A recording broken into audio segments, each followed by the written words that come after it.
Muy bienvenidos, bienvenidas. Es un placer estar con ustedes nuevamente en este su programa Diálogo Bíblico con un nuevo tema y un nuevo año.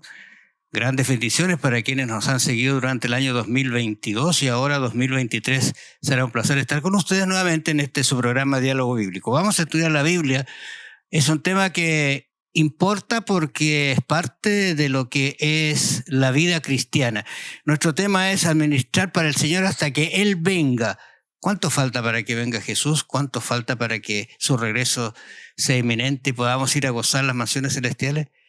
Las profecías nos hablan de que muy poco, así que el tema es importante. Me está acompañando en esta oportunidad el pastor Luis Jerez. Bienvenido, pastor, ¿cómo está? Muy bien, Raúl. Aquí estamos para servir al Señor, ayudar a nuestros televidentes y auditores para que puedan, con la ayuda de Dios, entender mejor este gran tema que es parte del estilo de vida cristiano y parte de la fe que nosotros tenemos. Estaba pensando, porque nuestro tema es administrar, ¿no es cierto?, hasta que Él venga. Administrar significa no ser dueño, ¿no? ¿Verdad? Ese es un principio básico. Si a usted le dicen, por favor, administre este fondo, usted dice, no, el fondo es mío. ¿Lo diría así alguna vez? Sí, el sentido de pertenencia parte de la propia Biblia porque Dios es el dueño de todo. A Él le pertenece todo. Nosotros tenemos un tiempo en la vida, tenemos cosas que van y vienen, y según el concepto bíblico, los seres humanos y todas las criaturas que estamos en este planeta, realmente administramos lo que se nos da y lo que tenemos. Interesante esa explicación, porque la verdad de las cosas que hay que aprender a ser administradores y buenos administradores, porque en la Biblia hay casos de administradores que no anduvieron bien y el Señor les pidió cuenta y fue grave, ¿no es cierto? Así es. Ahora, ¿sabes? Estaba pensando algo que me ha venido dando vuelta, ya sea en la Pascua y el Año Nuevo. Fueron momentos que no se habían dado hace tiempo. No sé si se da cuenta de eso.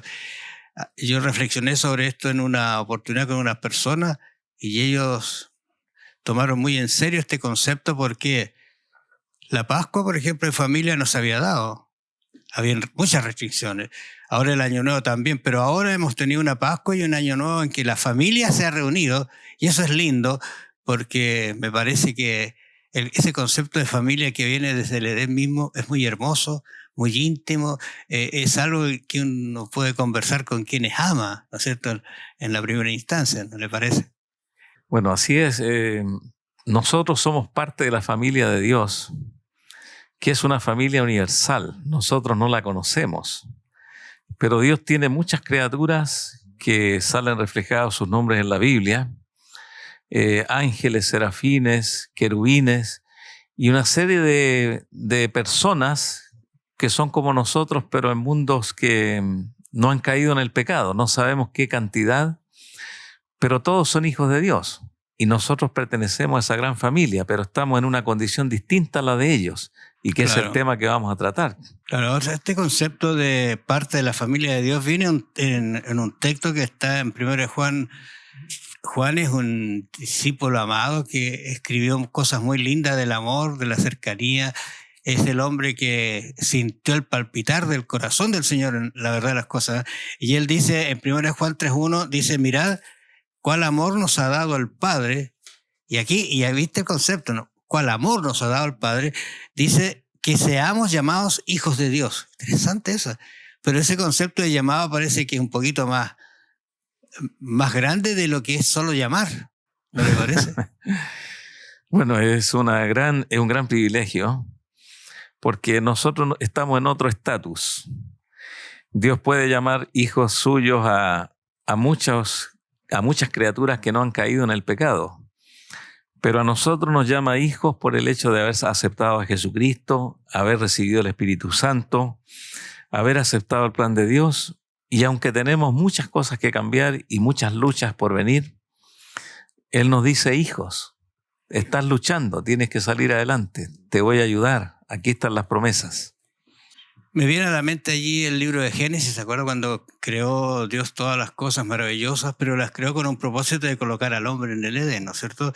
Y dice, entonces Jehová Dios formó al hombre, ¿no es cierto?, del polvo de la tierra, esa misma tierra que él había creado, y le da algunas condiciones. Es básico entender eso para entender también el concepto de administración, porque si Dios nos da, digamos, el privilegio de ser parte de su familia, uno dice, ¿de dónde viene esta idea? ¿De dónde hemos venido? De las manos de Dios. Por supuesto, Génesis 1 y 2 nos muestran esos dos capítulos que Dios nos creó. Inmediatamente al crearnos nos dio nuestras responsabilidades, la función que debíamos cumplir, el rol que debíamos desarrollar aquí en la tierra, y sobre todo el concepto familia. Adán y Eva al comienzo, y con un trabajo que hacer en el Edén, con tareas pendientes y mayordomía. Teníamos que administrar incluso hasta los animales, el entorno. Exactamente. Y eso nos muestra que Dios nos puso aquí desde un comienzo con el concepto administrar. Es realmente increíble este concepto, esta idea de ser parte de la familia de Dios. Aquí en Efesios 3:14, que es el texto que tenemos para meditar acá, dice: por esta causa doblo mis rodillas ante el Padre de nuestro Señor Jesucristo. ¿De quién? Dice, mira el concepto es amplio, de quién toma nombre toda familia en los cielos y en la tierra. Este es el concepto que recién decía. O sea, no es una cosa tan simple. No somos hijos de Dios de esta tierra nomás, sino que parece que es mucho más amplio, me parece. Así es. Y aquí en Hechos 3:21 nos habla de una restauración universal. Nosotros aquí como habitantes de este planeta estamos en un proceso de restauración. No hemos llegado todavía a la plenitud, a que se logre todo el objetivo de Dios. Pero una vez que se logra aquí en la tierra, por la gracia de Jesucristo, Jesús venga a esta tierra a buscar a sus escogidos, viene un proceso de restauración universal y un concepto en que vamos a ser introducidos ya de hecho hacia la familia que está en los cielos, y es un momento muy hermoso y momentos muy hermosos que van a ocurrir en el más allá. Fíjate que estaba pensando en algunos textos, unas palabras de Cristo, que él dice, por ejemplo, Mateo 6:9, vosotros pues oraréis así. Interesante aquí, porque esto uno lo conoce, ora, pero qué profundidad tienen a veces las palabras cuando se inician o se buscan en una dirección. Estamos hablando de familia, ¿no es cierto? Entonces cuando dice aquí, vosotros pues oraréis así, ¿cómo le dice? Padre nuestro. Oye, es algo muy íntimo. Por allí habla de papito, ¿no es cierto? Cuando le dice Sí. el concepto de la Biblia, entonces dice, Padre nuestro que estás en los cielos, santificado sea tu nombre. O sea, el respeto, la diferencia que hay entre un Dios tan maravilloso que nos enseña a decir que somos sus hijos. Cierto. A mí me gustan mucho las palabras de Jesús que están allí reflejadas en el Evangelio de Juan, que Jesús le dice allí a María Magdalena: aún no he ido a mi Padre y a vuestro Padre. Son palabras de Jesús. Voy a encontrarme primero, no me toques, porque aún no me presento delante de mi Padre y de vuestro Padre. Es decir, somos hermanos de Jesús. Ahora, cuando uno analiza lo que acabas de decir ahí en relación a María, uno si se traslada como humano, ¿no es cierto? ¿Quién era María? Ahora, ¿qué privilegio tiene María? Entonces yo digo, no importa quizás la condición que uno esté, ¿no es cierto? Dios puede transformarnos y hacernos sus verdaderos hijos y darle el privilegio incluso de conversar y decirle algunas cosas como esta, por ejemplo. María, no me toca. Hoy estoy cumpliendo mi misión, voy a quedar con ustedes un tiempo. Uno sabe que quedó un tiempo, pero ahí interesante todas esas cosas que están apareciendo allí. Pero la idea es que somos parte de la familia de Dios, parte de ese momento en que algún día nos juntaremos con todos como una familia.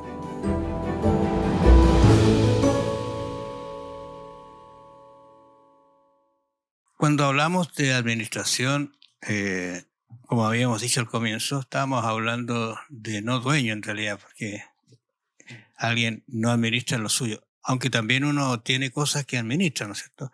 Pero al final, cuando uno analiza bien, se pregunta, ¿y quién es el dueño de todo entonces? ¿Quién es el dueño? Que si no soy el dueño, cuando uno, increíble porque, por lo menos en Chile y en otros lugares, uno dice, este terreno es mío, tengo el derecho, la escritura, pero al final si el Estado quiere hacer una calle por tu casa, bueno, te dice algunas cosas, al final hace la calle y se acabó los dueños. O sea, alguien es dueño de todo, pero en este caso, ¿quién es el dueño de todo? Dios es en realidad el dueño de todo lo que existe. Sí, y ese concepto sí uno debe entenderlo en realidad. Efectivamente, Dios es el dueño porque es el dueño en el tiempo, permanente. Una propiedad puede pasar durante 100 años, 200 años, por muchas personas que se hacen propietarios de ese predio, de esa casa, de esa propiedad, en fin. Pero finalmente van pasando de mano en mano, igual las riquezas. Venimos a este mundo sin nada y sin nada nos vamos. Y uno se pregunta, ¿soy dueño exactamente de la realidad por un tiempo? Pero Dios nos dice que nosotros somos administradores suyos. Administramos para nuestra familia, administramos para ayudar a las personas, para la obra de Dios. Y Dios desea que nosotros no seamos administradores egoístas, que siempre pensemos en nosotros y que creamos que todo es nuestro. Nosotros, claro, lo nuestro es con un fin y un propósito divino para servir. Esa es la palabra más clave, servir a otros con esto. Ahora es básico en realidad entender este concepto, porque saca a la persona de su egoísmo, lo saca de eso que esto es mío. Tú has visto que los niños casi siempre nacen ligeritos, todo esto es mío, y se queda ese concepto que viene de egoísmo. Pero el salmista dice, porque el Salmos 50:10 dice, porque mía, y el texto dice, toda bestia del bosque, dice. O sea, y los militares, y los millares de animales, los collados, conozco todas las aves del monte. Dice, o sea, esto no queda nada afuera. Todo es de Dios, porque mío es el mundo y su plenitud, dice, termina el texto diciendo. O sea, es abarcante, para que no quede duda. Porque Dios no quiere, porque un dueño podría decir, ya eres dueño, te vas de aquí y yo quiero tener esto. No, no, te doy el privilegio de que tú seas mi administrador. Claro, Dios nos prueba a nosotros, los seres humanos, cómo administramos. Sobre todo los que creemos en Jesucristo, el Señor nos prueba para saber si tenemos la verdadera motivación, el verdadero sentir con lo que Él nos da. Somos administradores de todos los bienes, de todas las cosas materiales, las cosas espirituales, también los dones espirituales, de todo lo que Él nos concede. Y uno aprende cuando se hace cristiano de que eligió a Jesús como el Salvador, y desde ese momento uno pasa a ser un siervo de Dios y un siervo con lo que tiene. Y eso es el mejor concepto cristiano que podemos desarrollar en la vida, de que nada es nuestro y que todo es para gloria de Dios. Estaba pensando, porque este concepto de ser dueño, alguien puede decir, bueno, pero si yo soy el que trabajo, yo el que gano el dinero, y si lo gano yo es mío. Me recuerdo una vez, hace poquito conversaba con una persona y me decía que conoció una familia de muy buenos recursos. Casa en la playa, acá, ¿no es cierto? Tenían una situación muy buena, muy buena, muy buena. Y un día él se enfermó y entró con un problema muy serio de salud. Y resumiendo el tema, ¿no es cierto? Sin dar más detalle, terminó, digamos, tratando de sanarse, gastó toda su fortuna, vendió la casa de allá, vendió acá, y al final descansó. Entonces uno dice, podría pasarnos a nosotros. Yo creo que Dios no es que esté vengándose, pero ahí uno se da cuenta que cuando tiene una esperanza que es trunca, que es pequeña, que es tomada o que piensa solamente en uno, así se queda. pero cuando hay algo más. Ahora, en la mañana, en una reunión que tuvimos, una persona, fíjense que me pareció tan interesante, pensando en esto de la familia, ¿no es cierto?, de Dios y que somos, no somos. Ellos despidieron a su niñito. No lo despidieron, sino estaba muy grave el niñito. Muy grave, 3 añitos. Entonces, un pastor que la visitó le hizo la siguiente propuesta. O sea, así lo hace entre comillas. Le dice, mire, ¿qué quieres? ¿Que tu hijo se sane o que viva por la eternidad? Es bravo, ¿eh? Yeah. Es bravo. Se emocionó la persona cuando lo contaba. Entonces ella, de fuerzas de adentro, sabiendo lo que eso significaba, ella le dijo, yo quiero que viva para la eternidad. Y descansó el pequeño. Pero tiene la esperanza, ¿te fijas? O sea, no es una cosa así pequeña, es mucho más allá, más trascendente. Este concepto de lo que es ser administrador y de lo que es que somos parte de esta familia de Dios. Ahora, y este concepto de que Dios es dueño de todo, de todo. Por lo tanto, como dice la Biblia, si tú eres fiel mayordomo, entonces yo te voy a poner en un lugar bueno. Efectivamente, si Dios no nos hubiese dado la facultad para tener cosas, algunos para tener riquezas y otros para tener grandes talentos, no tendríamos nada. Y de hecho no tenemos nada si Dios no nos concede esa facultad de tener. Y todo lo que tenemos podemos decir que es gracias a Dios. Claro. Algunos no lo reconocen porque ellos piensan que lo han conseguido, como tú decías, con el esfuerzo, el trabajo, la inteligencia, la astucia y una serie de cosas más. Sin embargo, nos damos cuenta de que somos nosotros criaturas bendecidas por Dios. A unos el Señor les da más, a otros les da menos. Pero si somos buenos administradores y somos hijos de Dios, el Señor nos va a conceder dones en abundancia para ayudar a otras personas.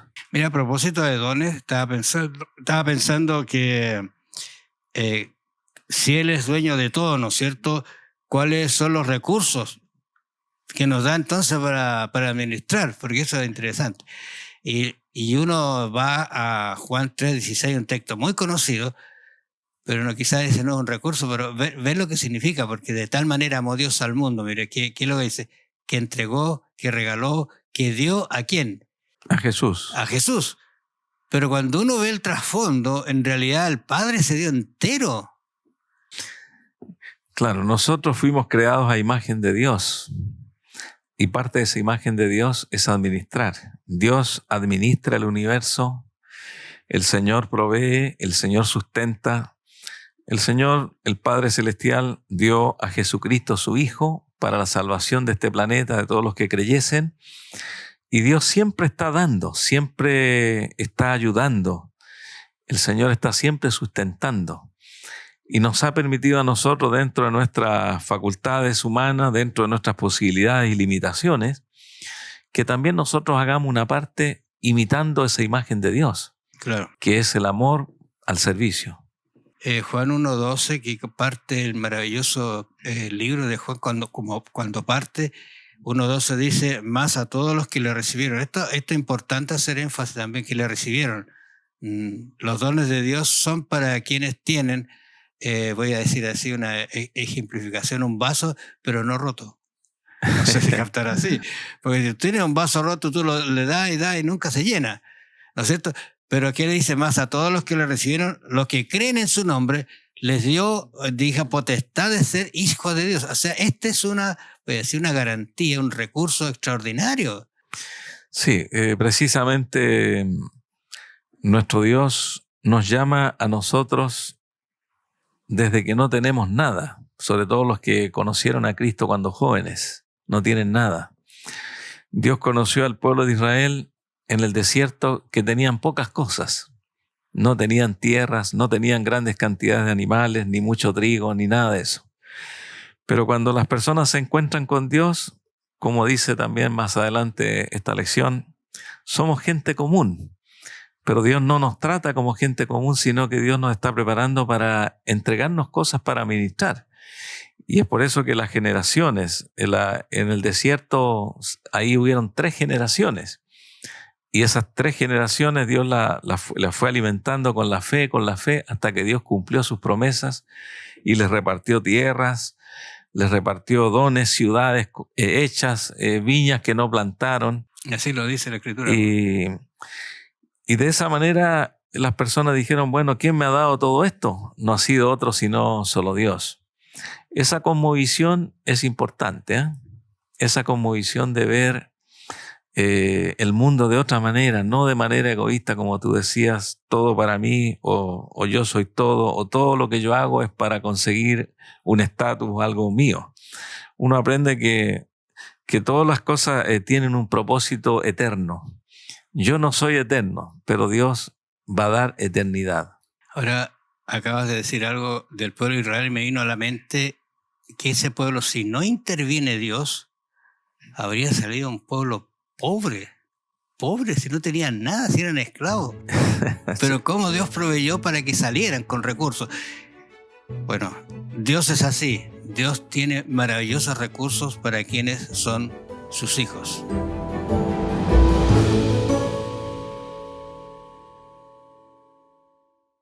Yo creo que cuando alguien recibe algo, cree que tiene derecho de todo, pero también hay responsabilidades, ¿no es cierto?, que se tienen que hacer. Cuando uno adquiere, por ejemplo, no sé, un compromiso matrimonial, todo hermoso, todo amor, todo bello, pero hay responsabilidad detrás de eso, ¿no te parece? Sí, efectivamente, nosotros tenemos una responsabilidad y todos los seres creados por Dios la tienen. Toda la responsabilidad de los seres que no han caído en pecado es servir, es ayudar, es como estar disponible para hacer la voluntad de Dios. Y acá nos dice la Biblia que tenemos nosotros una responsabilidad grande. Deuteronomio 6:5, por ejemplo, nos habla de la motivación suprema que debe mover todos nuestros motivos y nuestras acciones. Amarás al Señor tu Dios con todo tu corazón, con toda tu alma, con todas tus fuerzas. La fuerza es importante, darle ímpetu. Claro. Y eso nos dice que nuestra responsabilidad parte por la motivación. No es por hacer cosas. Primero tenemos que entenderlo y hacer las cosas por amor, por disposición, entrega de la voluntad. Y como nos dice también Deuteronomio, ¿qué pide Jehová de ti? Que temas, que lo ames, que andes en sus caminos. A Dios le interesa la motivación por la cual hacemos las cosas.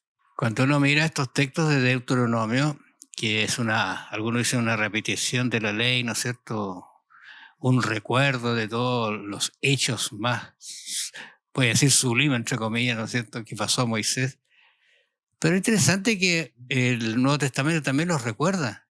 O sea, ese nexo que hay entre el Antiguo y el Nuevo Testamento es maravilloso, porque allí en Mateo 20:37 dice, Jesús le dijo, mire, el mismo hablando a la multitud, a la gente, ¿no es cierto?, le dice, amarás al Señor tu Dios de todo tu corazón. O Sí. sea, el mismo concepto que está en el Antiguo Testamento está en el Nuevo Testamento. Porque cuando yo amo a una persona, yo busco el bien de esa persona.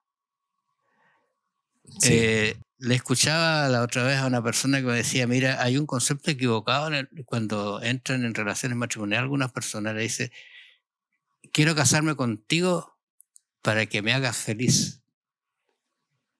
Pareciera lindo, ¿no? Pero el concepto es para hacerte feliz. Cierto. Es muy distinto. Entonces ahí se transforma en una relación muy hermosa. Ahora, por eso que Jesús, hablando de las responsabilidades que nosotros tenemos, nos va a hablar aquí, yo estoy pensando allí en Deuteronomio, ahora pues Israel, ¿qué pide Dios de ti? Fíjate, aquí ya es enfático, porque está encauzando a un pueblo, ¿no es cierto? Está encauzando a una nación para que sea su pueblo, su escogido. Siempre he pensado que habría sido de Israel si hubiese cumplido todas las ordenanzas. Pero recuerda que ahí me parece Deuteronomio 28, donde están las bendiciones y las maldiciones, ¿no es Claro, cierto? eso vamos a tratar un poquito después, sí. Pero interesante ese detalle, porque es maravilloso lo que dice ahí. Pero ¿qué pide Dios de ti? Dice, sino que temas a Jehová. Primera cosa, temas a Jehová, tu Dios, que andes en sus caminos y que lo ames. O sea, a ver, ¿qué material hay ahí? ¿Qué le parece, pastor? ¿Encuentra alguna cosa material en eso? No. ¿Que le saque algo a la persona? Simplemente el amor nunca piensa cuánto es lo que menos puedo hacer. A Dios le interesa esa respuesta humana del amor, porque nosotros somos creyentes en Jesucristo no solo porque vamos a recibir el beneficio de la salvación, sino porque lo amamos, porque Él ha sido bueno con nosotros, nos ofrece perdón, nos ofrece gracia, y estamos en gratitud siempre y permanente hacia Él. Y esa motivación debe crecer en nosotros, así como la motivación de Dios. Yo hago esto para el Señor, voy a la iglesia, hago este sacrificio, lo hago con gusto porque amo al Señor. Ahora, es interesante que uno debería meditar un poquito en ese concepto de lo que es amar a Dios y obedecer a Dios. Porque si yo digo yo te amo, pero hago lo contrario a lo que Él me dice que haga, ese no es amor. Algo está fallando. Entonces, alguien decía en una conversación, mira, en la medida que uno va conociendo a Dios, lo va estudiando, empieza como, voy a decirlo así, como a desprenderse algunas cosas que impiden amar a Dios. Efectivamente, hay muchas personas que piensan así también, sobre todo los nuevos que están recién comenzando en el camino de la fe. Y muchos dicen, no puedo hacer esto porque sé que a lo mejor no voy a poder cumplir. Y se retienen en muchas decisiones porque ellos dicen, tal vez no voy a poder cumplir. Sin embargo, el cumplir las obras de Dios, como dice Juan, parten primero por el creer, y el amor es una buena motivación para cumplir. Yo no puedo hacer lo que Dios me pide si no lo amo, sino que lo voy a estar siempre haciendo por obligación. Yo no puedo ofrecer los dones que tengo para el servicio de Dios si no lo amo. No puedo compartir lo que tengo como algunos lo comparten. Incluso pueden dar mucho, como le sucedió a Jesucristo mientras estaba mirando allí el arca donde muchas personas de muchos recursos echaban grandes cantidades de dinero. Y Jesús lo observó, se llenó allí esa canasta, hasta que vino una viuda pobre y echó solamente un par de monedas. Dos blancas. Y Jesús allí le llamó la atención, porque esa mujer había echado todo lo que tenía. Era el amor que tenía por Dios y echó todo lo que tenía. Los demás echaron lo que les sobraba. Entonces la motivación no va con la cantidad. Esa mujer estuvo echando todo su sustento, no sabía qué iba a comer después, pero amaba a Dios. Dios está primero, aquí está todo, yo voy a ver qué voy a comer después. Y Jesús dice que ella salió bendecida, ella salió, lo que vino a buscar lo encontró, el resto no. Efectivamente. Ahora, fíjate que Mateo 27:21 dice, y esto es fuerte porque lo dice el Señor, no todo el que me dice Señor, Señor entrará en el reino de los cielos. Y ahí está, en relación a lo que estás conversando, hablando, no todo el que dice Señor, Señor. Sino... Pero por otro lado, cuando uno va al juicio de las naciones, que a mí me suena muy fuerte eso, las personas dicen, Señor, ¿cuándo te vimos? Interesante eso, pensando en este concepto de administración. ¿Cuándo te vimos enfermo? ¿Cuándo estabas en la cárcel? ¿Cuánto te fuimos a visitar? Nunca lo hicimos. No. Cuando lo hiciste, ¿entiendes? O sea, yo no lo hice pensando en servir a Dios, en ganarme un lugarcito en el cielo, sino porque salía de mi corazón lo que Dios había puesto en mí. Efectivamente, las personas hicieron todos esos bienes a otras personas, a los pequeñitos, dice la Biblia también. Entonces, cuando nosotros hacemos algo por alguien que necesita, o suplimos una necesidad, o ayudamos, pensamos que lo estamos haciendo a la persona, pero el concepto divino es que no estamos haciendo eso solamente a la persona, sino lo estamos haciendo a Jesús. Y Jesús nos usa como instrumento para ayudar a esa persona. Somos canales. Claro. Y somos administradores. Ahora, otra idea que quisiéramos conversar es esto de acumular tesoros en el cielo, ¿eh? No sé, hay personas que les gusta tener ahorros y tienen bastantes ahorros en algún banco, especialmente bancos muy sólidos aquí en la tierra. Uh-huh. Pero dice la Escritura que nosotros deberíamos acumular tesoros en el cielo porque allí, pone algunos antecedentes, que donde la polilla ni el óxido o el hollín corroen. No sé si alguna vez viste una noticia de una persona que estuvo juntando dinero en su casa, mucho dinero, no tenía deseo de tenerlo en el banco, y cuando lo fue a ver, habían unos elementos dañinos que se los habían comido y no valían nada. Y es tan efectivo como esto, ¿no es cierto? Entonces dicen, mira, pónganlo aquí donde realmente esto va a permanecer. Pero ¿qué debo poner ahí? Sí, pues efectivamente los tesoros en el cielo dan a entender que todo lo que nosotros hacemos para la obra de Dios, para el beneficio de las personas, para ayudar, es un tesoro que se está acumulando en el cielo. Y eso no significa que nosotros debemos entregar todo lo que tenemos, descuidar nuestras familias y no ahorrar, porque también es parte del Evangelio y parte de lo que la Biblia nos enseña. Incluso hay más de 2000 textos en las Escrituras dedicados al dinero, al uso del dinero o relacionado con las posesiones materiales. Y eso significa administrar, porque también nosotros tenemos que proveer y tenemos que guardar algo para el futuro. No necesariamente tenemos que estar gastando todo lo que tenemos, porque tenemos que guardar para el futuro porque van a haber futuras necesidades, no solo en nuestra familia, sino que en la obra de Dios. Sí, por eso, claro. Y tenemos que ser administradores de las cantidades que el Señor nos brinde. Pero hay algo que siempre me ha llamado la atención. Dios está buscando buenos administradores, porque Dios tiene la capacidad de darnos mucho, y más allá de lo que entendemos. Y Dios está buscando en su iglesia y entre los hijos de Dios, ¿quiénes van a ser fieles? Porque Dios tiene capacidad de dar mucho. Eso lo estudiamos en la Biblia. Y Dios quiere ser un proveedor universal, de darnos en abundancia, como le dijo al antiguo Israel. Dios le dijo, ustedes ni siquiera se dan cuenta de todo lo que van a recibir. Está más allá de lo que ustedes pensaron. En todo caso, amable televidente, ya hemos dado el primer paso para este trimestre. Hemos hablado de esta familia maravillosa que Dios tiene, que usted puede pertenecer a él. Pero recuerde que hay un texto acá que me gusta mucho, Mateo 6:21, que dice, porque donde está vuestro corazón, dice acá, perdón, todo vuestro tesoro, allí también estará vuestro corazón. ¿Dónde tiene usted su tesoro? Póngalo en las arcas del cielo y Dios dará abundantes bendiciones hasta que sobreabunde. Muchas gracias por su atención. Nos vamos a encontrar la próxima semana. Bendiciones.